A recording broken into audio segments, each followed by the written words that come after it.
Assalamualaikum warahmatullahi wabarakatuh. Jumpa lagi bersama kita. Inilah kawan ternak kita kawan. Sudah pada mau berangkat kerja ini. Ini dia kawan. Ini udah pada pasang nok kawan.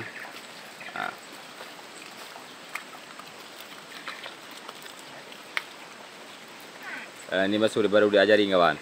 Parah nih. Dah pada berkumpul nunggu untuk pasang nok kawan.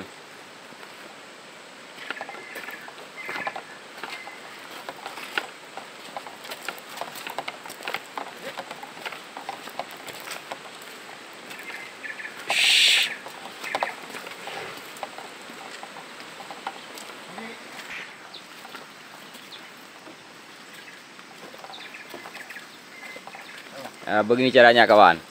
Ini udah pada pinter karena udah kita ajarin, jadi dia udah pinter kawan. Kalau misalnya kerbau baru kita ajarin dia lari kawan, karena geli kena noknya kawan di lehernya itu. Ini udah kita ajarin, dia udah pada pinter dia. Ini lagi, ini kerbau masih kecil-kecil kawan, tapi tenaganya super kawan. Ini udah pada pinter juga kawan. Dia masuk sendiri ini ya. Yo.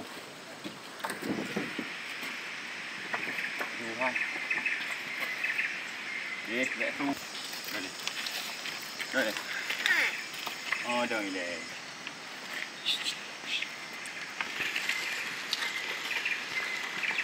Ini masih baru kawan. Masih nariknya beberapa bulan, jadi dia agak sedikit susah kita masukin nok kawan. Karena masih baru, jadi dia ngepok terus noknya kawan. Tapi udah pada pinter juga kawan ini. Masih takut sama kita nih kawan. Jadi kalau dia jadi agak sedikit susah kawan.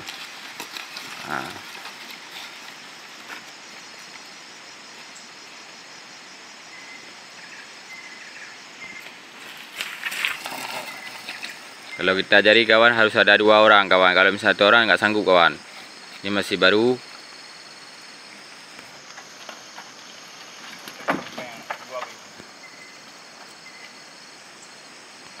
Inilah noknya kawan.